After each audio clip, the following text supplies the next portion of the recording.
Hey guys, Miskatonic here. Welcome back to Let's Play the Empire of Romania here in Crusader Kings 2. And it is the year 1416. I think this is basically close enough to the end of the game. I think the world is in a pretty interesting state. I think it's relatively balanced. I mean, we owned all of this, right? We owned all of Sarmatia and Scythia. And I released these as separate kingdoms. I think it would be... well, I know for a fact we'd be way too strong if we kept all of this into Europa Universalis 4.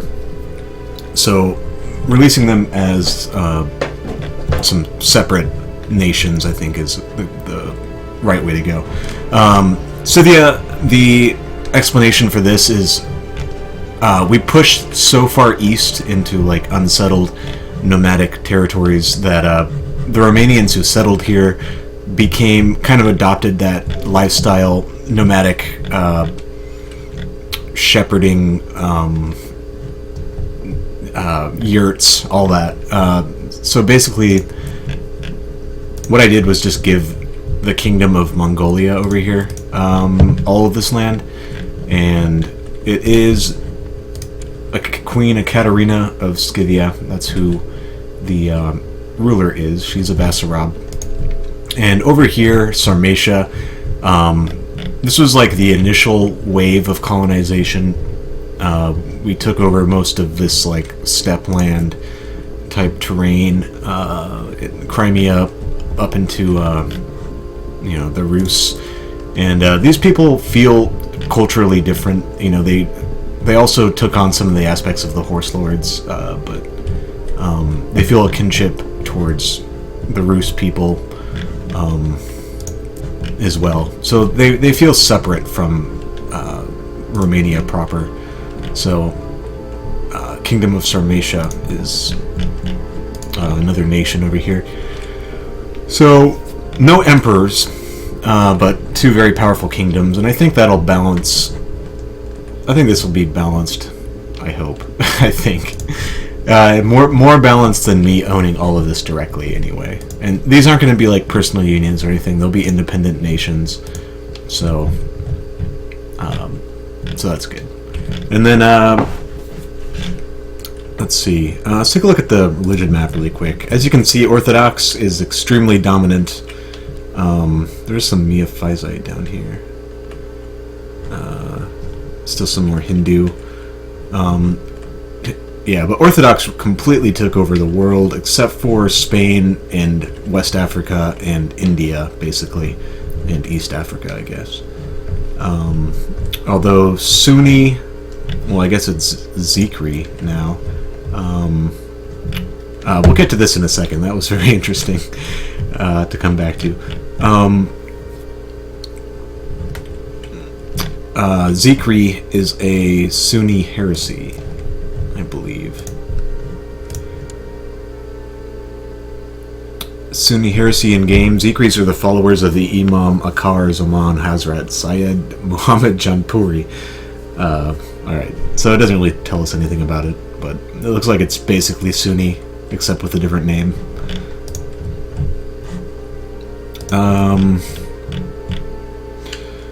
Alright, so politically speaking, we do have a Kingdom of England now, and he does own parts of Brunswick. Well, all of Brunswick. And he has taken over a good portion of the Isles. What is this? Is this Kingdom of Wales? That must be the Kingdom of Wales in Welsh, I'm guessing. Come on. Yeah, looks like that's the Kingdom of Wales in Welsh. Brythonade.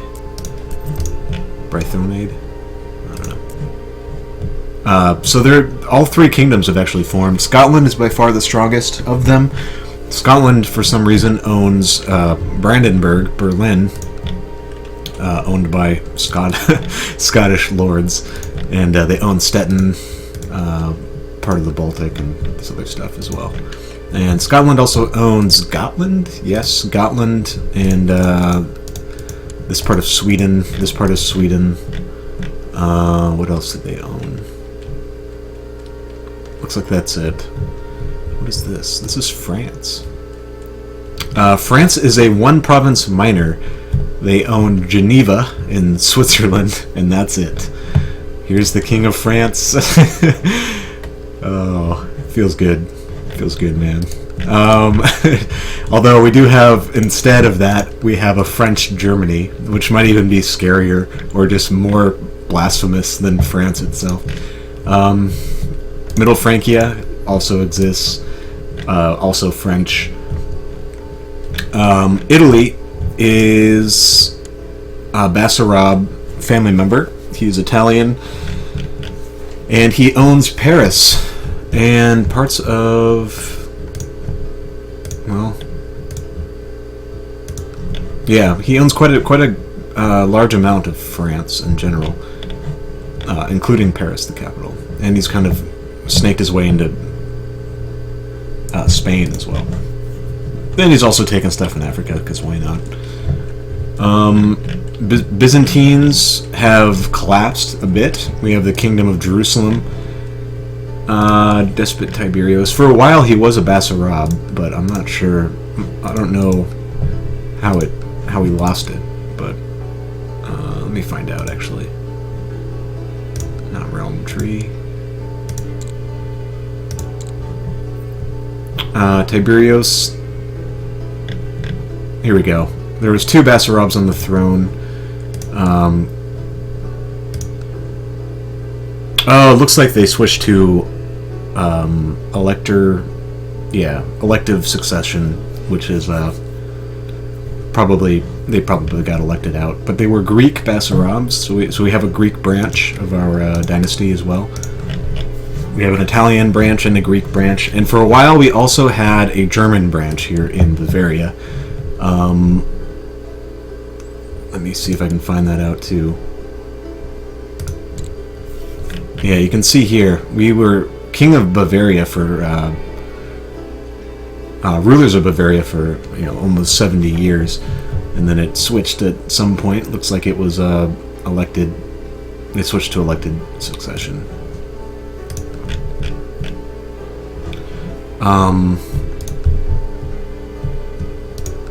But what is interesting is, well, what else? I think we also had. Oh yeah, we have a family member on the King of Persia, Despot Hierotheos of Persia, Basarab. He's Greek. So we have, but he's a vassal under the Byzantine Empire, so he's not going to see the light of day in Europa Universalis 4. But what this means is, if we look at the dynasty tree, obviously Basarab throughout all of here. And Basarab in Italy as well. Alright, let's see. Oh yes, Teutonic Order. Teutonic Order is a Catholic. This is the only Catholic left on the map, I believe. They're still trying to work on converting, but what happened was, who was the state here? Was it the Rasakids? Whoever it was before this guy, Mutamin, he was getting attacked by everyone up in Europe because he holds this stuff up here. He used to hold all of this. Italy took it. He used to hold all of this. Germany took it. And while he was weakened, the Pope, who still exists, and I don't really even know where. Let me try to find out. It wouldn't be here, would it? No, I could find it this way. But anyway, the Pope, who does exist, he doesn't hold any land, I don't think. But he does exist, and he called a crusade for Andalusia. And he won. And the Teutonic Order, who is like the only state, the Catholic state left, who was up here. I don't know how he lost this stuff. No, he was up here. Joined and won and got all of Andalusia, and since then he's been kind of picking away at them. He's also lost some wars too, I think. But yeah, I think it's really funny, and it's the only German state left in the game, I think, as well. Oh no, that's not true. Bavaria as well. But as you can see, I guess we can talk about cultures now too. French has just been disgustingly spreading its Latin grossness all over the continent. I really have nothing against the French. I just like making fun of them. Italian as well has been doing really well. Vlach, of course, has been insanely spreading all across all across Asia and Europe. Greek as well they wiped out there's no more Georgians left in the entire game. There's barely any Bedouins left in the game. The Bedouins have either been eaten by the Ethiopians or the Greeks. There's still some isolated pockets. Berbers. What else? Greek. So yeah, look at this Greek culture. This is insane. This is just insane. I mean, this is even Alexander the Great didn't do this. Didn't even come close to this. I mean, he had more land, but culturally he didn't do anything like this. Vlach all the way throughout here. We still have pockets of Russian over here. The Kingdom of Rus itself, I think, is actually Lithuanian. That's interesting. That is strange. But the actual culture is Mordvin, which is a type of Finn. What else? Italian obviously did well. Andalusian was doing very well. They had spread all the way throughout Morocco, and they had spread all the way up here as well. I think it was, even down to here like this. All of this was Andalusian at one point. And they still, have a kind of a cultural pocket up here. Romanian has spread into Ireland, which is very historical. And Romanian also spread into the lowlands, effectively wiping out the Dutch culture completely. Oh man, I love this game. Swedish and Norwegian have split off from each other. There's still German up here as well. And I think that's about it. Ethiopian is the other success story. I mean, look at this. They start the game. I don't even think they have this converted. I think this is Nubian, beginning of the game. Yeah, you can see here Nubian. And Ethiopian has just spread throughout Arabia into Persia. It's insane. India, I don't really know much about these cultures. Bengal, I recognize. Rajput, I guess. But this doesn't seem odd to me in any way. There's nothing really stands out here. Punjabi up here is kind of interesting because they start down here. And that's about it for cultures. Economy, it's it's a lot of green. Looks like a lot of development took place in general. You can see the trade routes here, and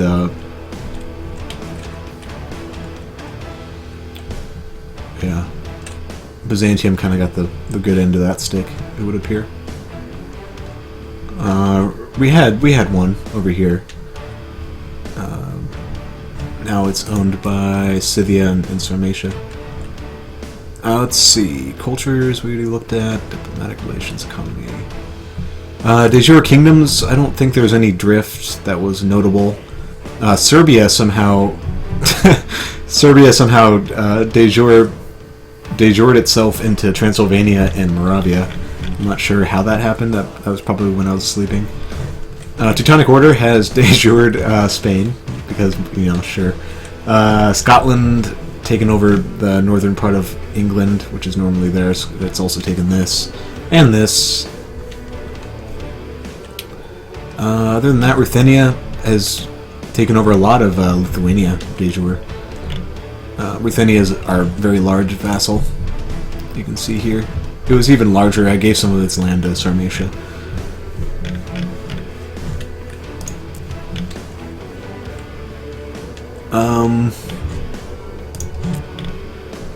Ruthenia also owns that up there. It's kind of interesting.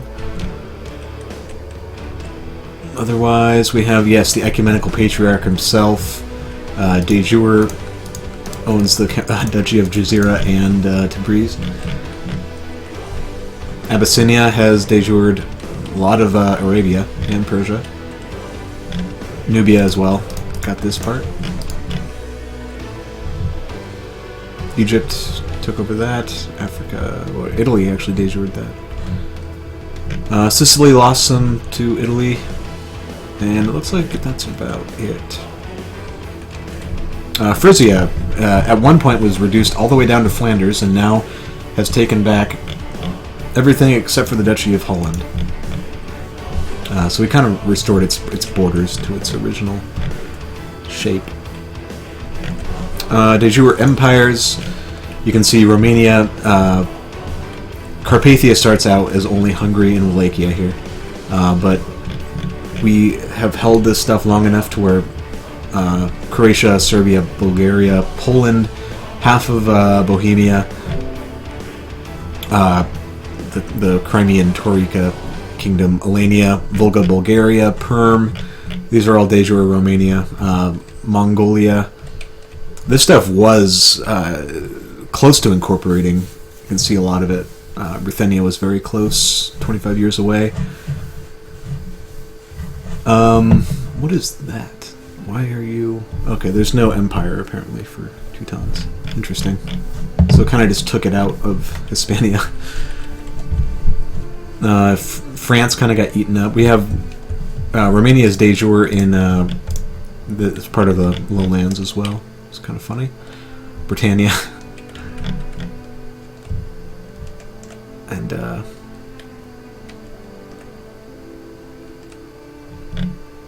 Italia over here.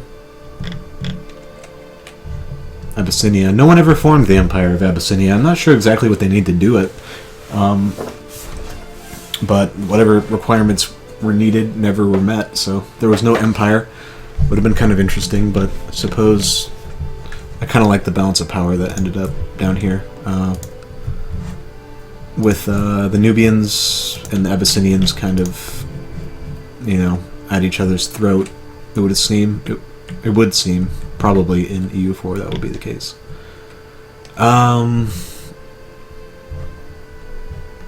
What is this? Revolt risk? Yeah, okay.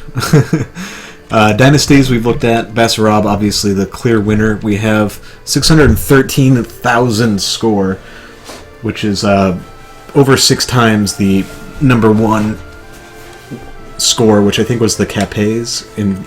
Was it the Capets? Fuck, I can't remember.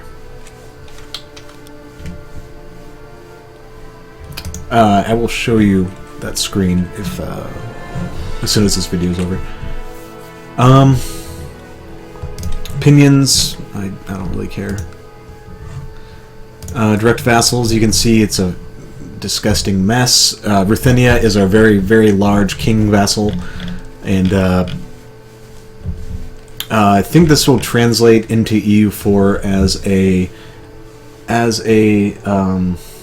really large vassal, basically. Frisia as well likely will transfer as a really large vassal. Let's see. Trade zones we've already... Well, no. This is different.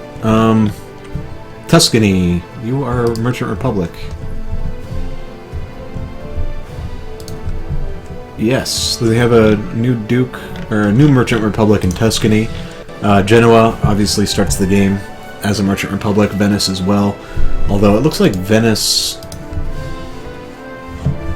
No, that's Amalfi. I'm sorry. Yeah, Venice is a just a regular duke. It's not a merchant republic at all. Amalfi, though, also starts the game, and usually they're Greek or Italian Orthodox.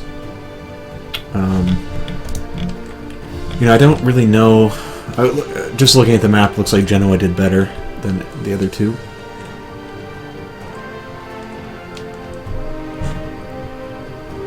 Governments, mainly feudal. 99.9% almost. We have Ikta in the very small Muslim nations that are left on Earth. Coalitions. Romania has a coalition, of course. Byzantium also has a coalition, of course. Italy, maybe? No. No one else does. Okay. So the Basarabs are the only nations on Earth with coalitions, apparently. So yeah, this is the current state of the game. Let's take a look at the Patriarchs really quick, because I always like this screen. This is the Patriarch of Alexandria, stretching pretty far over. Rome as well, stretching, a large portion of the world. Constantinople and the Ecumenical Patriarch, obviously over here. What was the other one? Oh, Jerusalem and Antioch. These are the other two seats. Jerusalem not looking too hot, but Antioch doing pretty well. And then we have, of course, a bunch of autocephalous patriarchs. Kind of all over the place. Sarmatia and the parts of the empire that we made de jure, we cover those as well. It looks like that's how this system works. And all that really means in game is whatever patriarch you're under, that's who you ask for divorces and stuff like that. So, Ecumenical Patriarch does not currently hold Constantinople. That is interesting. Oh, it's probably because he gave it to a vassal. Oh, that's so weird. Yeah, he moved his seat over here. So yeah, if I was to go to... Where's the autocephalous Patriarch of Romania?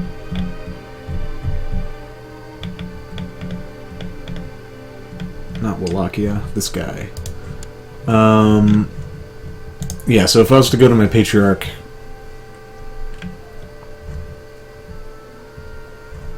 Well, I guess... I don't know, I thought there was things you could do with him. I know you have to ask him to divorce. I guess that's maybe all you can do with him. Excommunications as well. Yes, excommunications go through the patriarch that the guy you're trying to excommunicate is under. So that's the other mechanic involved with that. So yeah, I think this is the state of the game that I'm going to convert to. Let me get a save really quick.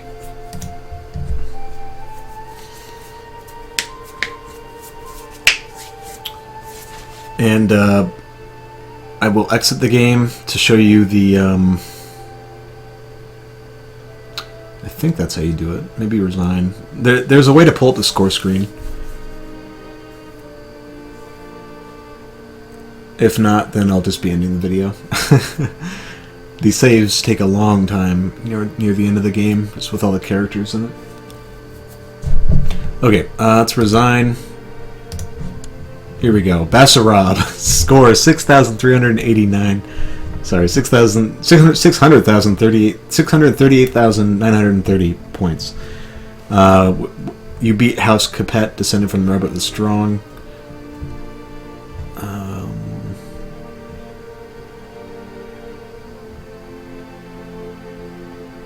Interesting.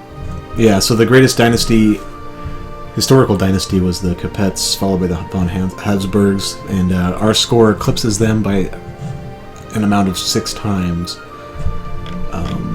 So, starting out as a duke in 787, and here we are now, the Basarabs, ruler of Italy, ruler of Romania, Sarmatia, and Scythia. I think we did pretty well. Let's export the game, and I think I'll just call the episode here. This has been Miskatonic, and I'll see you guys in Europa Universalis 4. Thanks for watching.